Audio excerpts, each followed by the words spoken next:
Perdón, presidente, ¿me permite?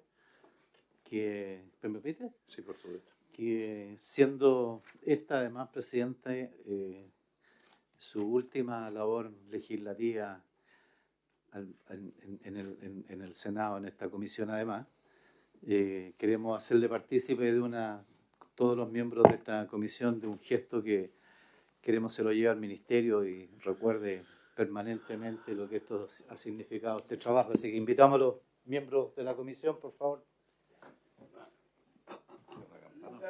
Pero este es de platino.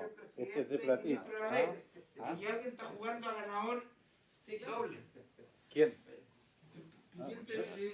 Presidente del Legislativo y ministro del Ejecutivo. Entonces, imagínate. La exposición híbrida un tanto compleja. Chicos, olvídate de las medidas, güey. Venga, acá, pues. Venga, Jorge, igual. Venga. Vale. Bueno, muchas gracias. La foto, esta foto histórica. La verdad que tengo que decirle que no sé qué voy a hacer con todas las campanas que tengo. Oye, la campana al otro lado. ¡Wow! Usted le regala una acá, Nieto está muy feliz. Oye, una foto para Monte, porque como dice Piñera, para que veamos cómo entra y veamos cómo sale después. Con mascarilla. Así que... ya está echando con Piñera, está saliendo. Muy bien. Felicitaciones, Calva. Muchas felicitaciones. No, sí.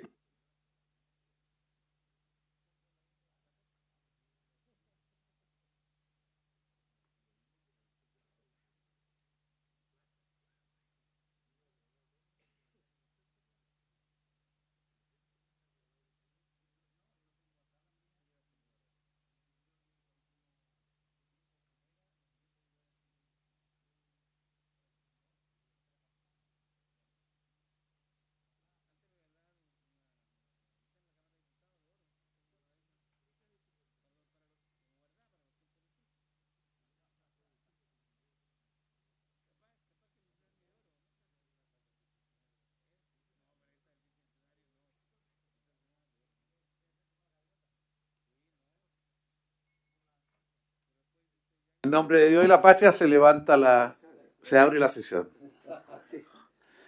Sí, por favor. Presidente, solamente comunicar que don Juan Ignacio Latorre retiró sus indicaciones en el contexto del acuerdo al que se ha llegado. Bueno, muy bien, muchas gracias. Vamos al artículo 5, entonces, señor secretario, señor Gacitúa. Gracias, presidente. Y hagámoslo a un ritmo tal que nos permita terminar, ¿ya? Lo sé. Sí, me hicieron llegar la misma preocupación, que fuéramos más rápido. ¿no? Así es que...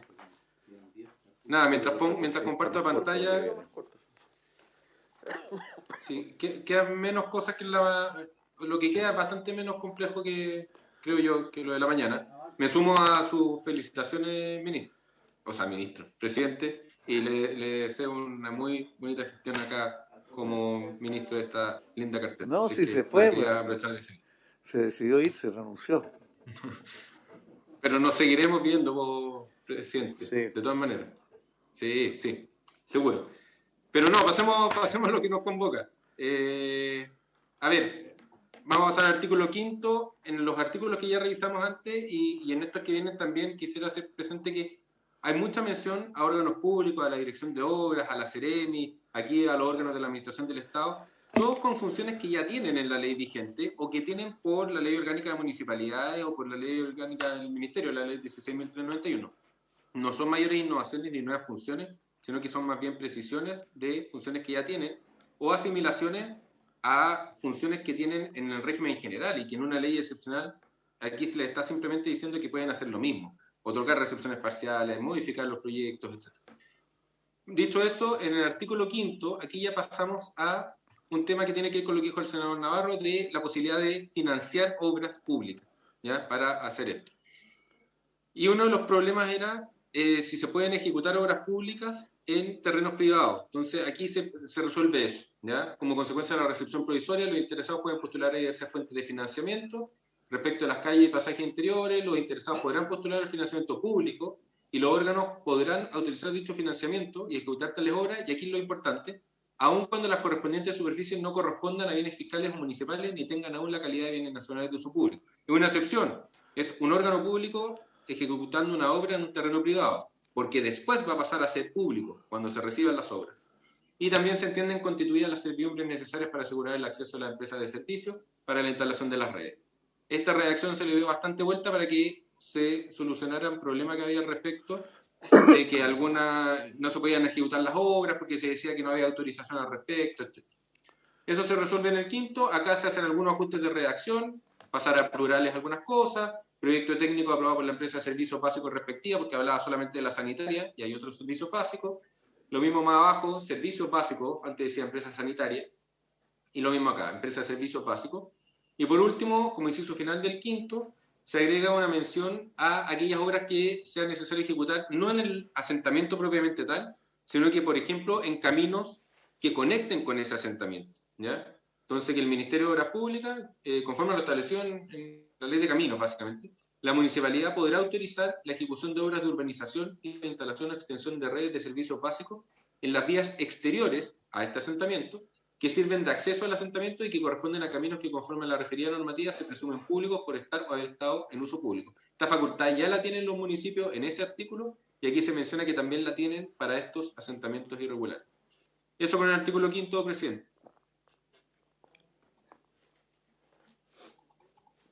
Ofrezco la palabra.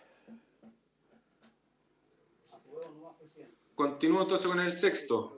El sexto, algunos ajustes, A ver, hay una revisión. un segundo, Perdón, no, Gonzalo. perdón. Someto a consideración de la comisión. ¿Habría acuerdo? Sí, presidente. Adelante, don Gonzalo. Artículo sexto. Gracias, presidente. El artículo sexto tenía 3 incisos, creo que tenía 3, pero tenía unos incisos que repetían norma que estaba más arriba. Entonces, se eliminan algunos incisos y se reemplazan por una mención a las condiciones establecidas en los incisos segundo y tercero del artículo cuarto, para no repetirlo. También una mención a lo interesado señalar la letra A del artículo tercero. Entonces, se simplifica bastante la redacción del artículo haciendo remisión a otras normas de este mismo proyecto, sin cambiar el sentido de ellos. Bien, estaríamos de acuerdo en el sexto entonces, ¿no? De acuerdo, presidente, de acuerdo. Muy bien, gracias. 5-0. Vamos al artículo séptimo. El séptimo, el ajuste es muy menor. En otros artículos ya habíamos dicho que dice campamentos bajo estrategia de erradicación y la habíamos eliminado, ustedes la habían eliminado vía urbanización. Entonces aquí también habría que eliminar esa frase para que quede consistente a otros cambios que ustedes ya han aprobado. También estaríamos de acuerdo en el séptimo, ¿no? Que Sí, sí. Vamos al octavo. Perfecto. El octavo, una cuestión también muy procedimental. Los asentamientos de la ley 16.741 tienen unas prohibiciones que quedan anotadas al margen de las inscripciones de dominio en el conservador. Y dice, no se pueden enajenar porque no están hechas las obras de urbanización. Básicamente, lo estoy diciendo muy en simple, pero esa es la idea. Y aquí se está diciendo que, efectuada la recepción definitiva, esta se anota al margen de la inscripción de dominio de esos lotes y al margen de la inscripción de esa prohibición mencionada en el artículo 60 de dicha ley, y con eso se entienden alzadas las prohibiciones desde que se efectúan esas anotaciones, porque efectivamente ya no hay ya se concretaron las obras de urbanización, por lo tanto ahora sí se podrían adjudicar en dominio esos lotes porque están urbanizados. Entonces era necesario precisar eso. La redacción aprobada en primer trámite era confusa, entonces se reemplaza el artículo completo por este artículo. Muy bien. Habría acuerdo también en el octavo, ¿no? Que es bastante obvio. Sí. Artículo noveno. El noveno no tenía mayores cambios, no tenía ningún cambio, pero ayer en la mesa se estimó pertinente hacer una mención a una prioridad especial para determinados asentamientos respecto a la destinación de recursos públicos. Entonces, en el inciso segundo que quede de la siguiente manera. Los programas con financiamiento estatal para la ejecución de obras de urbanización faltantes podrán considerar en sus reglamentos condiciones especiales que aseguren la elegibilidad de estas postulaciones, y aquí se agrega priorizando aquellos asentamientos con mayor porcentaje de vulnerabilidad y de residentes permanentes, tomando en consideración que aquí podrían acogerse a esta ley asentamientos de mucha vulnerabilidad y otros que no tanto. Entonces aquí se dice, bueno, que se prioricen los más vulnerables y que tengan mayor número de residentes permanentes, también en la lógica de priorizar aquellos asentamientos de primera vivienda por sobre los de segunda vivienda. ¿Estaríamos de acuerdo en el noveno entonces con esta precisión de priorizar? Artículo 10. Perfecto. El 10º no tiene cambios. El texto tal cual está en la ley Sí, está vigente. bien. Y el 11 también se le agregaron los funcionarios de la Seremi, pero eso ya también está aprobado en general por usted y no fue objeto de indicaciones. El 12 lo mismo, no ha sido objeto de modificaciones. Y paso al 13, ¿o no? Porque si no ha habido modificaciones, entiendo que los otros quedan tal cual. Y en el 13 la modificación es bastante menor, simplemente decía que las ampliaciones y transformaciones ejecutadas con posterioridad podrán regularizarse, y acá la ley vigente dice conforme a la ley 21.671, que ya está derogada. Entonces aquí se dice conforme a las disposiciones de la ley general y la ordenanza o las normas especiales que les sean aplicables y se encuentren vigentes. Por ejemplo, la actual ley del mono, que es la 20.898. Entonces, en vez de poner un número, bueno, las normas generales o especiales que sean aplicables y que se encuentren vigentes. Habría acuerdo en esto, ¿no? Que es más o menos obvio. De acuerdo, presidente. Vamos al artículo 14. Gracias, presidente. El 14 fue incorporado por la Cámara en primer trámite, no fue objeto de indicaciones por usted, simplemente para comentarle de qué se trata, la posibilidad de ajustar ciertas exigencias de accesibilidad universal para determinados asentamientos, porque, por ejemplo, las rutas accesibles en un asentamiento en la mitad de un cerro es algo muy complejo.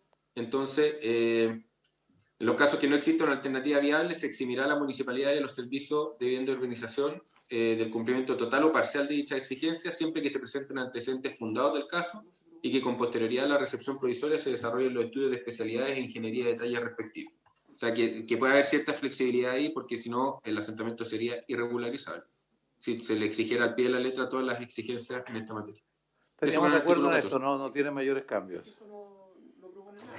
Sí, no, pero bueno, estaríamos de acuerdo en el 14 también, ¿no es cierto? Así es. Vamos al 15, aquí hay un poquito más.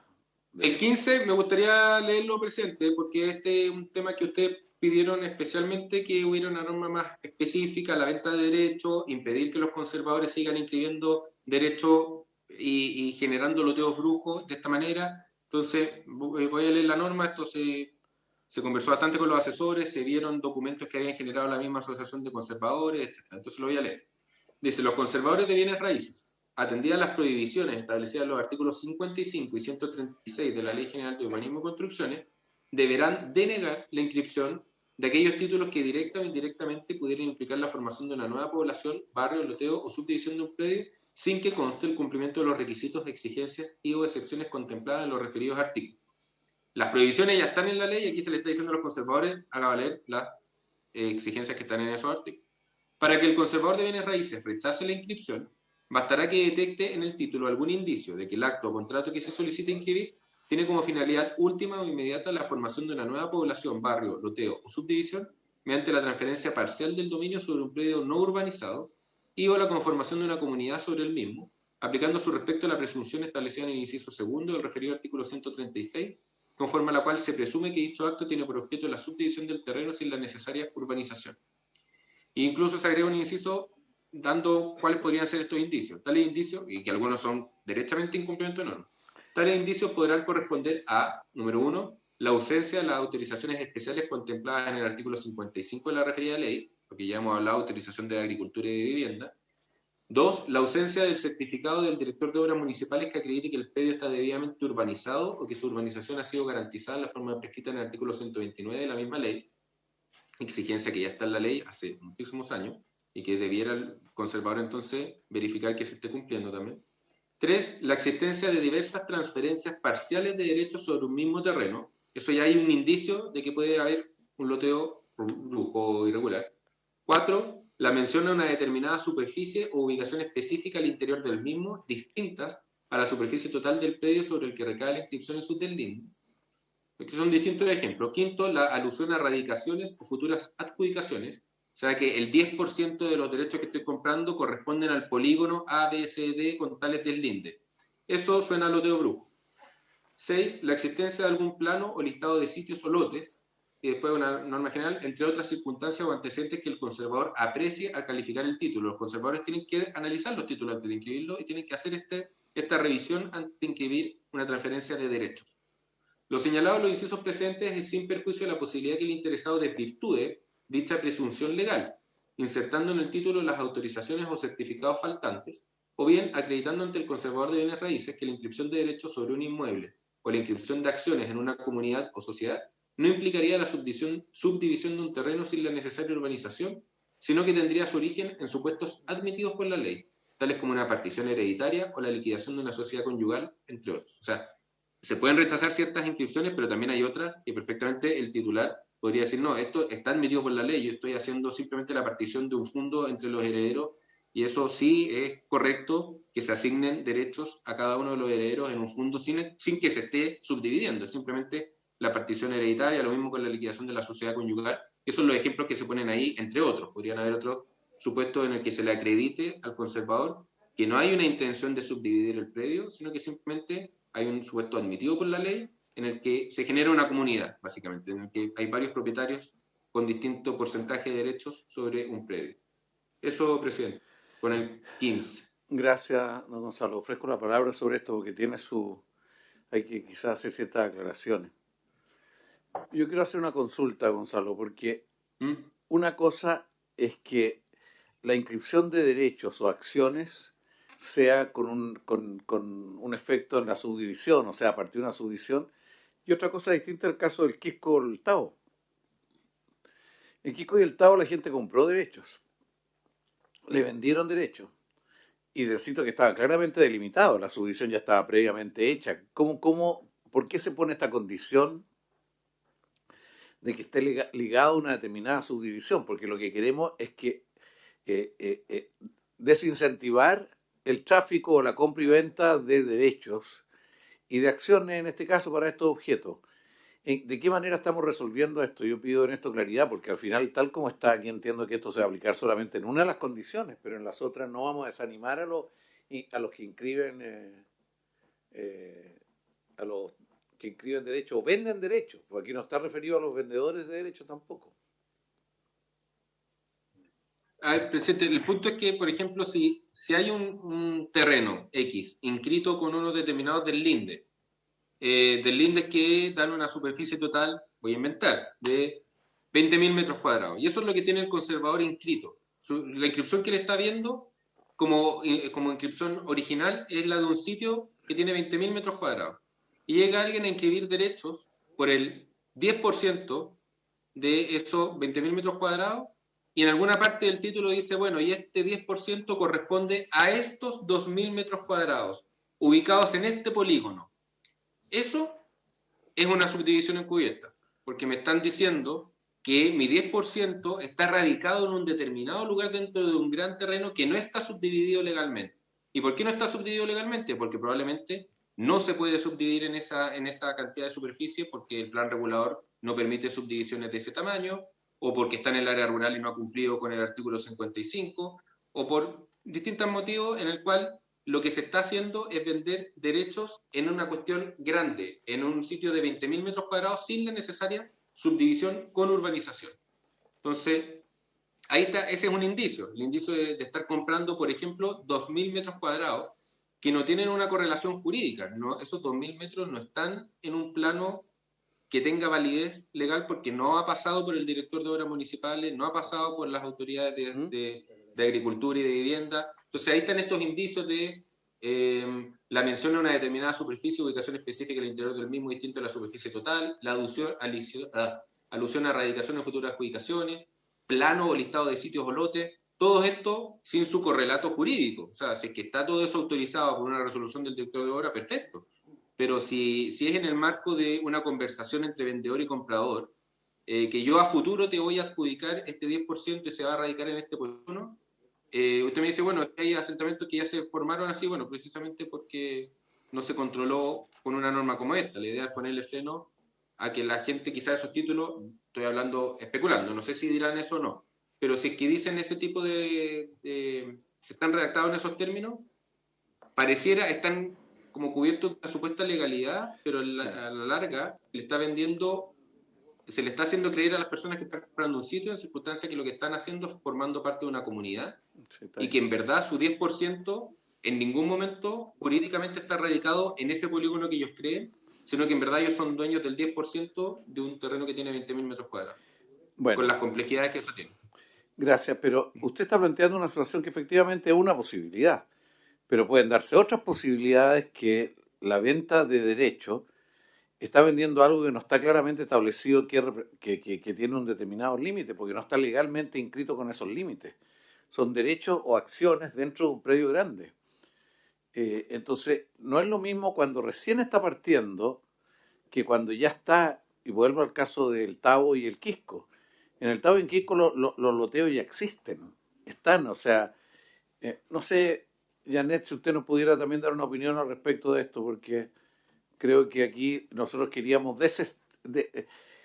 desincentivar la compra y venta de derechos, que quede más claro. No solo para las circunstancias que es parte de un terreno más grande, llámese parcela agrada o lo que sea, sino para cualquier circunstancia, porque comprar derechos no es comprar nada. Janet, ¿tú quieres el tiro? La verdad es que senador, lo conversamos bastante, ¿eh? Porque nosotros en esta norma estamos regulando para el futuro y en ese sentido entendíamos que estamos desincentivando porque en la práctica las situaciones que reseña Gonzalo es las que se producen. Adicionalmente agregan unos reglamentos internos de comunidad, qué sé yo, para darles más garantía a las personas, pero siempre la persona siempre compra en la práctica un derecho que está radicado en un terreno en el que supuestamente se puede instalar por cualquiera de estas vías, pero eso es lo que compra la persona, no es que la persona compre 5 acciones de una sociedad que no sabe dónde va a poder instalar su mediagua, su casa, etc. Entonces, por esa vía nosotros creíamos que estaba cubierto, y a mí me da la impresión de que en lo que tratamos de avanzar sí queda cubierto. Las situaciones del Quisco y del Tabo son situaciones, o de muchos otros lugares, el otro día vi un reportaje de Caldera, son situaciones que son del pasado, entonces no tenemos la posibilidad de regularlas hacia atrás, pero creemos que para el futuro el establecer esta obligación para los conservadores está dentro de la que, a diferencia de los notarios, porque nosotros me preguntaban recién por qué no hicimos un paralelo en los notarios, porque a diferencia de los notarios no ven el conjunto de la escritura, o sea, puede que lo vean, pero no tienen la obligación legal de verlo. ¿Cómo se llaman? Los conservadores sí tienen la obligación de hacer el estudio de título y ver el contenido de la escritura. Entonces, por eso pusimos a nivel de los conservadores y no de los notarios estas presunciones. Bueno, siempre se pueden perfeccionar las normas, pero como dice Gonzalo, hasta donde nosotros pudimos apreciar en la conversación que tuvimos, no teníamos mucho más margen. Presidente, igual. Perdón, Gonzalo, es que el senador Navarro quiere agregar algo para clarificar. Presidente, hay dos aspectos. Uno, que evidentemente es de que no haya en el conservador una inscripción al margen, pero antes va a irla en el notario. Por lo tanto, la gente va a ir a los notarios, va a pagar los derechos, luego va a ir al conservador y el conservador no va a poder inscribir, pero ya se habrá cometido el fraude. Y por tanto, el tema debe radicar en las notarías, en donde esa autorización no deberá darse, porque estamos prohibiendo la inscripción del conservador y el notario no podría autorizar un traspaso, una división, sabiendo que efectivamente el conservador no la va a inscribir, porque el documento notarial es precisamente para la inscripción en el conservador. Y eso hay que subsanarlo, porque si no, la práctica se va a acrecentar en materia de venta de derechos, incluso va a ir a fraudulenta, porque cuando es real, uno dice, bueno, existe el terreno, existe la verdad, la subdivisión, pero también hay casos en donde se han vendido 5, 6 y más veces el mismo terreno a distintas personas. Y eso es común, creo que hay que entrar que el notario no pueda autorizar este tema para evitar el fraude a las personas. Está bien. Te doy la palabra inmediatamente, don Gonzalo. ¿Pensaron ustedes la posibilidad de hacer referencia a alguna sanción al notario, en este caso al notario y al conservador, en la medida que ellos no pongan el suficiente cuidado en las condiciones que se está planteando el artículo? Sí. Dilo, por favor, dilo. Un segundo que va Sí, no, el sí, senador que- Sandoval. Sí, es básicamente, Gonzalo, una medida. Sí, no, es básicamente una medida de precaución, Gonzalo, en el sentido de que mucha gente, precisamente, son modestas personas que a veces con la inscripción de un documento ante la notaría prácticamente lo dan como ya como una norma asumida, real y dan fe de muchas cosas. Y ahí es donde probablemente se pudiera quizás hacer un breve perfeccionamiento en ese tema. Los notarios, debemos hacer mención a algo para evitar ese tipo de temas. Gracias, senador Sandoval. Le ofrezco la palabra al don Gonzalo. Gracias, presidente. A ver, bueno, respecto a lo que mencionan de los notarios, algo señaló Janet hace poco. Los conservadores de bienes raíces deben revisar el título antes de inscribirlo. Deben hacer un análisis sobre lo que se está inscribiendo y por último, y en ese margen, en ese marco podrían denegar la inscripción. Los notarios hacen es ser ministros de fe respecto de que quien está firmando es quien dice, está ahí, verifica su identidad, que firmó tal día, en tal lugar, en tal notaría. Las particularidades de lo que firma en esas escrituras públicas no necesariamente verifica la juridicidad de lo que se está estableciendo ahí. Por lo tanto, un artículo que dijera los notarios, los conservadores de bienes raíces, se atendía a las prohibiciones, deberán rechazar la suscripción de escritura y denegar las inscripciones, podría estar yendo un poco más allá de lo que le corresponde hacer a los notarios y complejizar la norma, porque implicaría estar dándole una función nueva a un notario.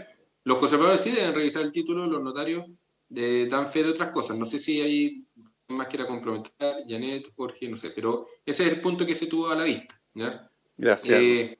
Respecto, no, puedo hacer un comentario de lo que había señalado usted de los loteos ya en que ya se generó esta venta de derechos. Está bien, esto regula para el futuro, pero respecto de los que ya están, a ver, yo creo que el punto está en que esta ley va a permitir regularizar la urbanización de esos sectores en que se vendieron derechos y una vez efectuada la recepción definitiva, lo que sí podría ocurrir es que si eran 10 personas que compraron el 10% de derechos cada una, se junta ese 100% y ahí ellos, cuando ya tengan la recepción definitiva a la hora de urbanización, sí podrían radicar sus derechos en sitios específicos. Y una vez radicado ese 10% en el sitio, polígono, tanto, ahí podrían venderlo sin ningún problema y estarían vendiendo un sitio específico, ya no estarían vendiendo derechos. Pero para eso primero hay que pasar por esta fase de regularizar el loteo y no que sigan vendiendo el sitio irregular. Tienen que primero regularizarlo, efectuar la recepción definitiva de las obras y ahí podrían estos sitios volver a entrar en la venta de sitios y no de derechos. Eso, presidente. Senador Castro, perdón. Gracias, presidente. A ver, si bien es cierto, los notarios no tienen todos los antecedentes para poder resolver o asegurar que la venta va a ser real. Pero igual, Gonzalo, creo que le podríamos colocar nosotros una obligación a los notarios, obligación. Habría que hacer, escribir el párrafo, una obligación de que los notarios en cada una de estas ventas están obligados a poder recibir la inscripción del conservador de bienes raíces para poder liberar ese pago a quien vende. Sería una forma que hoy día se hace cuando son compras relativamente grandes. Siempre se deja el valevista o el dinero en poder del notario y es entregado ese dinero con la presentación de la inscripción del conservador de bienes raíces.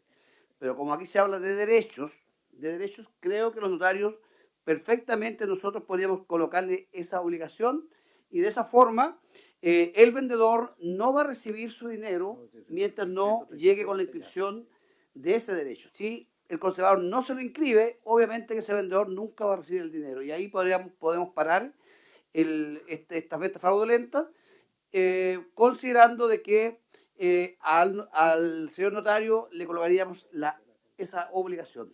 Eso, presidente y Gonzalo. Gracias, senador Castro. Mire, yo quiero leerle el último inciso del artículo 136 actualmente vigente, que dice: no podrá inscribirse en el conservador de bienes raíces ninguna transferencia parcial del dominio o adjudicación del terreno sin un certificado de la dirección de obra que acredite que la calle o avenida en que se haya situado el predio está debidamente urbanizado o que su urbanización ha sido garantizada en la forma prescrita en el artículo 129.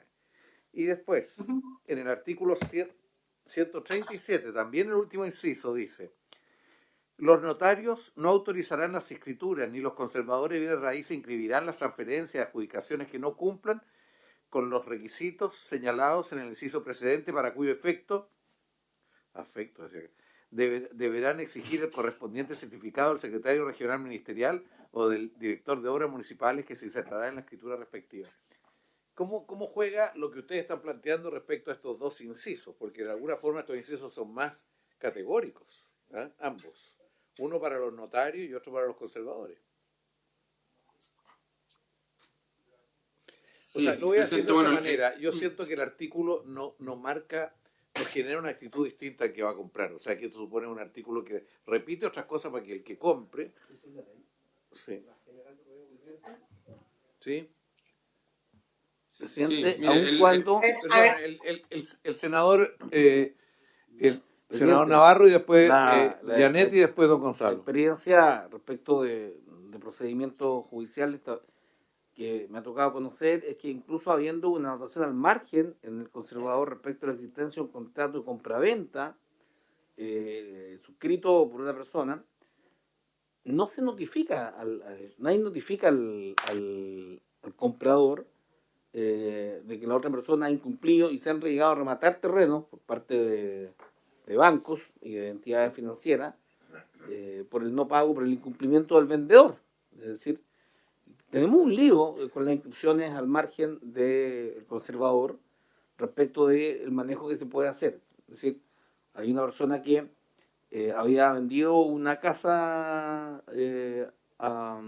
firma un contrato con parte, se inscribe, luego esta persona deja de pagar los dividendos, o sea,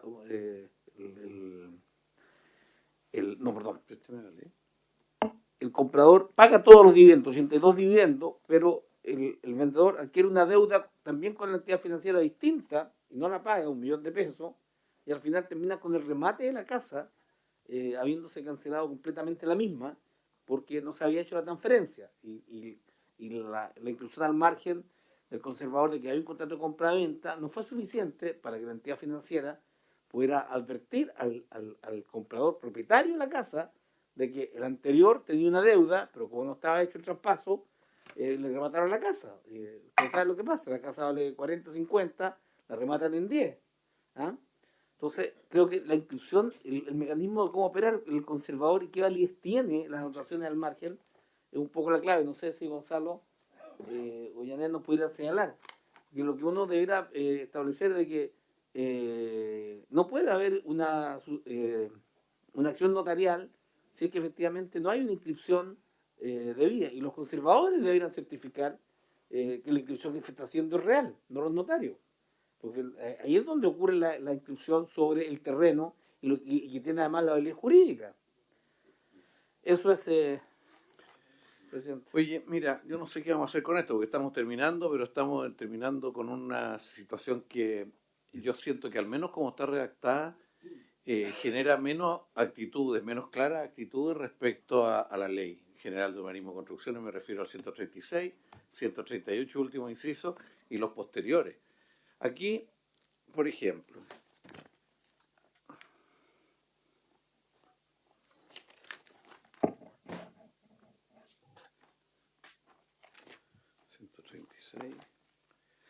será sancionado con la pena de presidio menor en su grado máximo, a presidio mayor en su grado mínimo, el propietario, loteador o urbanizador que realiza cualquier clase de acto o contrato que tengan por finalidad última o inmediata la transferencia al dominio, tales como venta, promesa, reserva, adjudicaciones en lote o contribución de comunidades o sociedades tendientes a la formación de nuevas poblaciones, en contravención a lo dispuesto en todo este párrafo. Y esto es súper categórico, la verdad que yo no lo veía hace mucho tiempo, y esto tiene que ver con la famosa ley de los loteos brujos. O sea, aquel que está vendiendo algo que contradice, digámoslo, el conjunto de criterios. Bueno, y el 138 bis también es bastante más categórico. Dice, mira, los notarios públicos no autorizarán los contratos de promesa de compraventa que se refiere al inciso anterior, que no lo vale, si no se ha constituido la garantía a favor del promitente comprador. Y hoy día nosotros tenemos a todos los comités firmando promesas de compra-venta sin garantía alguna. ¿Ah? O sea...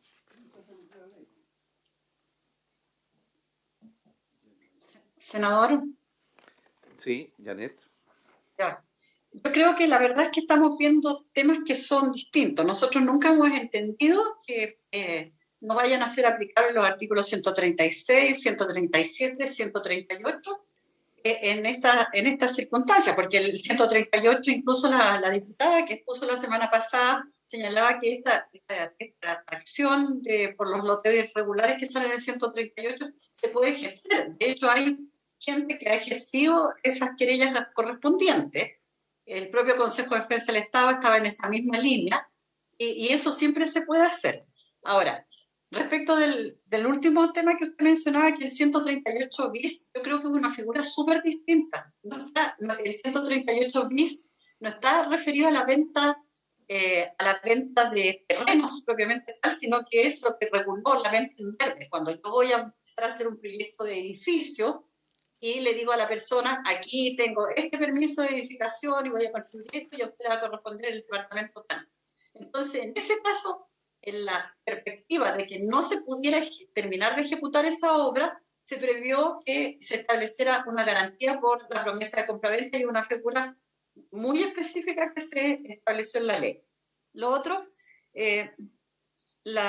respecto de lo que plantea el senador en cuanto a lo que se denomina comúnmente las instrucciones que se otorgan a los notarios, en virtud de las cuales el comprador solicita que la plata que está pagando anticipadamente no le sea entregada al vendedor mientras no tenga el título debidamente inscrito.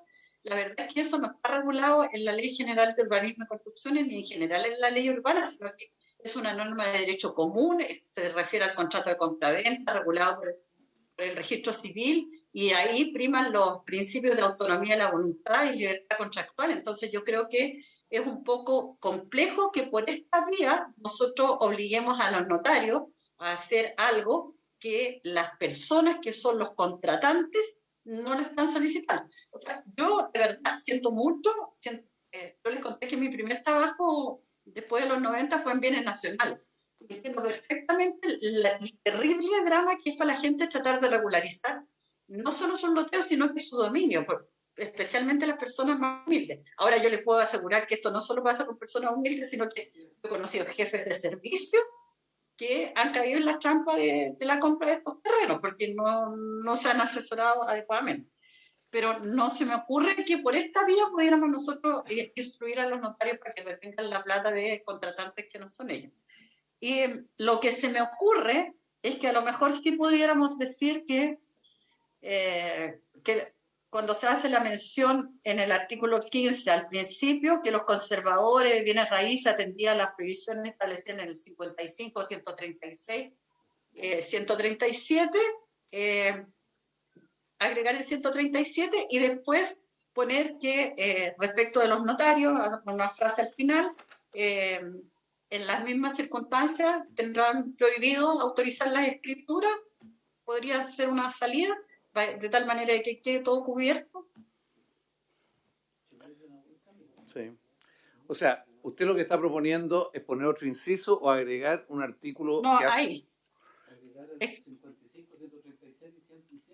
Los conservadores de bienes raíces, porque esto va a ser referido a los conservadores. Y yo pondría una cosa al final, Gonzalo, que se refiere a los notarios. Sí, está recogiendo un poco lo que estabas diciendo, a ver si queda así, no autorizarán. ¿Y el 138 no les parece que es bueno hacer una referencia directa a él? Perdón, al final pongamos, si no, pongamos algo referido al 138. Porque ¿para qué hace todo esto? Pasa a ser cárcel. Sí. Estoy buscándolo porque siento que lo habíamos dicho. No, en otro. Podemos aprobarlo al referéndum y que Gonzalo y lo perfecciona. Lo aprobamos como tal, ¿no es cierto? Estamos de acuerdo en el contenido. Lo que queremos es que quede, que no es solo conservadores, sino que es también para notarios. Lo que queremos también es que quede claro que quien transgrede todo esto tiene sanciones. Eso es lo fundamental, ¿no? Sí, me parece, aprobamos de esa manera. Una referencia explícita también al... Al 138. Al 138 que tiene cárcel el que hace esto. Sí, que es como la mención que hacíamos acá arriba. Aquí, uno de los que vimos al comienzo de la sesión, hablaba de sin perjuicio en las sanciones del 138 acá, sin perjuicio de la responsabilidad penal del propietario. Lo que pasa es que dado lo que esta ley... Pero es que agreguemos los tiempos. Ya, pero que sea explícito que hay sanción, que el tipo de sanción, aquí señalaba presidio menor en su grado máximo, presidio mayor en su grado mínimo, al propietario, como señala el artículo 137. Porque queremos que esta ley de loteo irregular desincentive todo este tipo de operaciones. Bueno, pero estaríamos de acuerdo en aprobarlo, señor secretario, en el referéndum. Ellos le mandan un texto y nosotros lo damos por... Perdón, presidente, es que eventualmente podría no aprobarse el referéndum, aprobarlo al tiro, si es que toda vez que se ha dado una facultad a la Secretaría en conjunto con el MIMBU, haciendo aplicables, ¿no es cierto?, en lo pertinente, los artículos, ahí nosotros vamos a terminar 136, 137, 138, ¿no es cierto? Entonces así no se aprueba el referéndum y se puede aprobar desde ya. Lo hacemos así como señala el secretario. Y al señor secretario, en caso de que no quede bien, le aplicamos el 137 o el 138. Eso. 138 bis mejor. Y darle garantía, yo creo, la del 138 bis. Del 129 también. Ya, vamos al 16. ¿Estamos de acuerdo entonces en esto, Gonzalo, Janet? Ok, ahí mostré una propuesta, pero la podemos terminar de afinar ahí con cuerpo. Ya. ¿Qué pasa con el 16? ¿Por qué fue borrado? Sí, mire, a ver, el 16 es un artículo que incorporó la Cámara de Diputados en primer trámite, con un debate no muy extenso, la verdad, y lo revisamos con la mesa de trabajo de asesores, y tiene algunas normas que generan algún tipo de duda. Entonces, la verdad, creemos que en la lógica de avanzar en aquellas cosas que es necesario precisar del procedimiento más que incorporar cosas nuevas, quizás un artículo que sería mejor eliminar del proyecto, especialmente porque tiene una norma que termina generando una menor retribución de recursos públicos por la vía de las contribuciones. Es decir, a contar del momento de la asignación del rol y avalúo individual del sitio, se extinguirá la obligación del adquirente de pagar la deuda proporcional correspondiente al rol matriz. Sí, pero podemos borrar ese inciso. Yo lo estoy leyendo acá. Podemos poner el resto sin ese inciso. Espera, le voy a sacar el tachado para que se lea bien, porque si no, no se entiende mucho. Mire, dice el Servicio de Impuestos Internos, en el caso de los loteos irregulares acogidos a la 16.741, tan pronto como tenga conocimiento de la inscripción de dominio de los sitios individuales, procederá a asignar un rol y avalúo separado para cada sitio, respecto al cual se otorgue escritura, y determinará la proporción del impuesto territorial que le correspondería pagar a contar de la fecha de otorgamiento de la respectiva escritura. La verdad es que es razonable lo que dice, asignación de roles a cada uno de los sitios. Dicho impuesto deberá ser pagado por el adquirente del sitio en el plazo de 6 meses, contado desde la fecha en que se pongan en cobro los boletines respectivos en los roles de reemplazo que confecciona el Servicio de Impuestos Internos, los que en ningún caso podrán consultar intereses penales, sanciones, multas o derechos de recaudación. Aquí ya se mete a regular un tema muy específico. Borremos este también, o sea, porque lo más importante es que cuando, la verdad que esta debiera ser una obligación del SAC y de todo el sistema, que cuando se autoriza una cierta subdivisión, se le remita a impuestos internos asigne roles y a partir de eso empiezan a pagar impuestos. Y lo que me han dicho es que esto no es así, en la realidad. Normalmente el impuesto interno llega mucho después. Entonces usted salvaría el primer inciso, que es el más relevante. Oiga, tan pronto se tenga conocimiento de la inscripción de dominio de los sitios individuales, se procede a asignar un rol y avalúo para cada sitio. Por lo menos poner esa obligación, yo no sé si... Ahora, senador, perdón, pero en el conservador de bienes raíces no se puede inscribir sin el rol de avalúo. ¿Cómo? Que en el conservador de bienes raíces no se puede inscribir sin el rol de avalúo. Pero el tercero tiene sentido, fíjate. ¿Cuál es el tercero? A ver, el tercer inciso, Gonzalo, súbalo un poco. El tercero dice, a contar del momento de la asignación del rol y avalúo individual del sitio, se extinguirá la obligación del adquirente de pagar la deuda proporcional correspondiente al rol matriz, sin que pueda ser rematado el sitio ni realizado los bienes del adquirente por esa causa. Porque es más específico. O sea, ahí está condonando deudas de roles matrices de loteos que quizás vienen a acumular de quizás cuándo. Entonces, sé si se deben extinguir así por el solo efecto de la ley. Y por último dice que tampoco podrán ser rematados los lotes regulados por la ley 16.741. Que ahí está regulando bajo administración del SER. otras cosas que tienen, no podríamos dejarla tan gruesa, pero el primer inciso lo que tiene es la obligación que a partir de que esté informado tiene que asignarle el rol, cobrarle los impuestos. Eso es lo que estaba planteando el primer inciso. Y eso no deja de ser una manera de formalizar todo estos procesos. Sí, la duda que me queda, presidente, ahora leyéndolo con más detención, dice tan pronto tenga conocimiento de la inscripción de dominio de los sitios individuales. Otra opción es que esta obligación sea tan pronto no tenga conocimiento de la recepción definitiva de las obras, porque ahí es cuando se termina como consolidando la existencia de los sitios. Y ahí le asigna un rol para que después... Pero ¿por qué de las obras? Si en muchos casos no va a haber obras, va a ser suelo nomás. Ya, pero la recepción del loteo, en el fondo la aprobación del plano... Es que acuérdese que en el caso de los loteos irregulares, ahí no... la recepción del loteo efectivamente corresponde, porque ahí para regularizarse tienen que regularizar el loteo. Bueno, está bien. Yo por lo menos... Ya, pero estos incisos, lo podría... un poco la idea sería eliminarlo. Eliminar los tres finales, pero... dejar solo el primero que obliga a que Impuestos Internos entre a ponerle rol y establecer avalúo y exigir pago. O sea, aquí la duda que me queda, ¿desde cuándo? No, está bien, si a lo mejor ese es un pie forzado, pero usted quiere ponerlo antes de la inscripción del dominio. ¿Ah? Lo que pasa, senador, es que, insisto, el conservador no puede inscribir si no está asignado el rol. Por lo tanto, lo que dice Gonzalo es correcto, debiera ser antes. Por ejemplo, si cuando yo construyo un edificio y quiero empezar a escriturar, antes tengo que ir al Servicio de Impuestos Internos con un formulario. Ahí el formulario divide, o sea, el Servicio de Impuestos Internos divide el rol matriz y asigna a cada departamento, estacionamiento y bodega el rol correspondiente. Y recién ahí yo puedo ir a la notaría, el notario tiene la obligación de exigirme que las contribuciones estén pagadas, en este caso va a tener que arreglarlo el loteador antes, y después voy al conservador de bienes raíces y el conservador me inscribe y el rol va. O sea, si miramos cualquier escritura, aparece el número de rol de avalúos correspondiente. Bien, estamos de acuerdo en eso, ¿no? Estamos de acuerdo en eso que usted señala. Por lo tanto, mejoremos la redacción para que... ¿A qué le parece esa redacción, Janet? Sí, mucho mejor. Podemos darle una vuelta más, pero con Jorge también. Aprobémoslo y con don Jorge Jenske le hacemos una revisión. Si la autorizan en su caso. Quedaría solamente el inciso primero, ¿no? Ya. Entonces, ¿acordaría el inciso primero? Puliendo la redacción. Ya, exactamente con la facultad de enmendar. Solo quedaría entonces aprobado el inciso primero del artículo 16. ¿Habría una unanimidad en eso? Ya. Este artículo transitorio hasta el 2030, ¿estamos todos de acuerdo? Sí. Está bien. Bien. Los transitorios, no hay problema, ¿no? A ver, don Gonzalo. Presidente, la ley... Sí, no, muy breve. La ley está vigente hasta el 31 de enero del 2025, porque se prorrogó por ustedes hace un par de años antes de que quedara sin vigencia.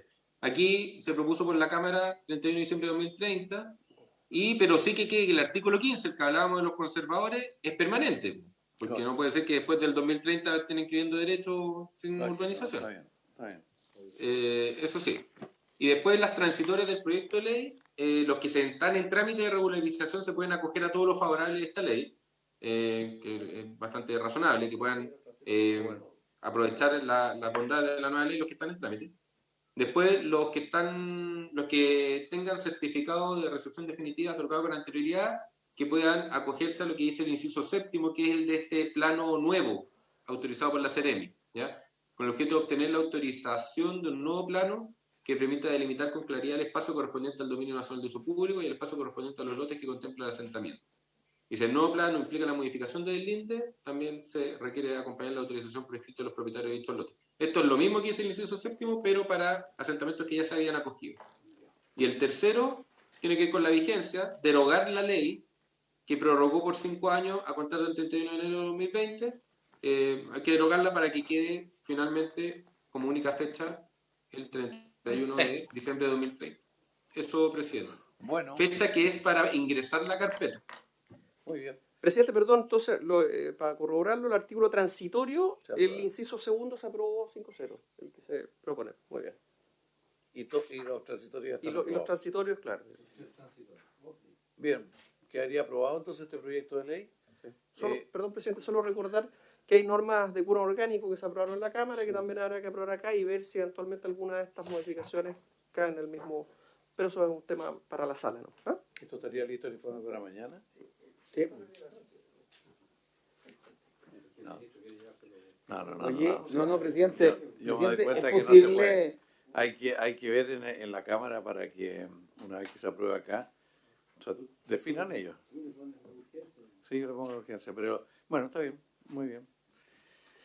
Ya, se le agradece, don Gonzalo, se le agradece Janet, Verónica Paz, al secretario don Jorge, al abogado ayudante don Luis, bueno, y a los miembros de la comisión y al representante de Venecia y a todos los asesores.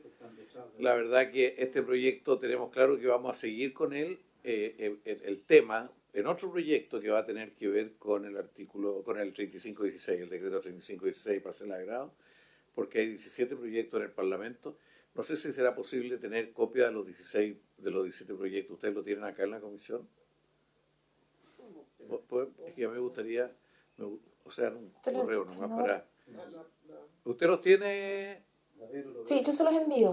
Por Yo favor. tengo el listado. Ya, por favor. Porque para empezar a reelaborar y a constituir una comisión.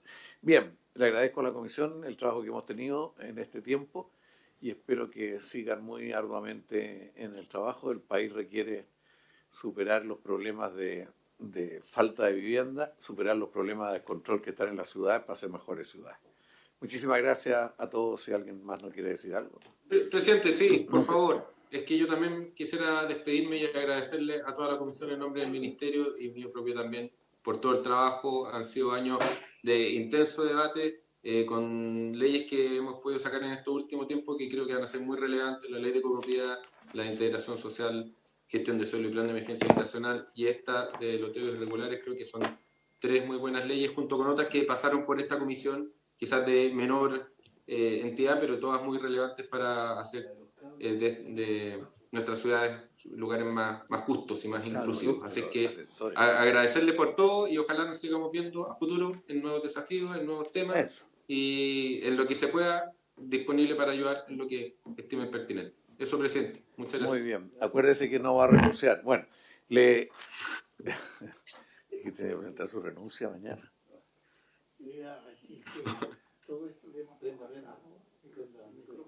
Jorge.